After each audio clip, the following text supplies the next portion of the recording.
అత్తయ్య గారు మీకోసం నెయ్యి బాగా వేసి సున్నుండలు చేశాను అత్తయ్య గారు, తినండి అత్తయ్య గారు. ఇప్పుడు వద్దులే అమ్మా. అత్తయ్య గారు మీకోసం నేను చాలా ప్రేమగా చేశాను అత్తయ్య గారు, ఒక 6 సున్నుండలైనా తినండి అత్తయ్య గారు. తినకపోతే చంపేసేలా ఉంది. సరే అత్తయ్య గారు నేతి గారెలు చేశాను, తినండి అత్తయ్య గారు. అరగంట క్రితమే తిన్నాను కదమ్మా సున్నుండలు, తర్వాత తింటానులే. అత్తగారు మీరు తినకపోతే నా మీద ఒట్టే, తినండి. సరే అత్తయ్య గారు మీకోసం నేతి బొబ్బట్లు చేశాను అత్తయ్య గారు, తినండి అత్తయ్య గారు.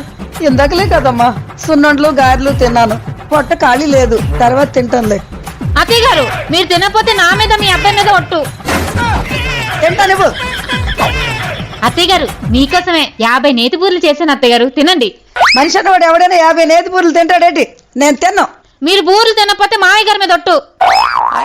ఇవా మా అమ్మగారికి నేతో వండిన వంటలు పెడుతున్నావు. మా అమ్మని మీ అమ్మలా చూసుకుంటున్నావే. మా అమ్మ అంటే నీకెంత ప్రేమే.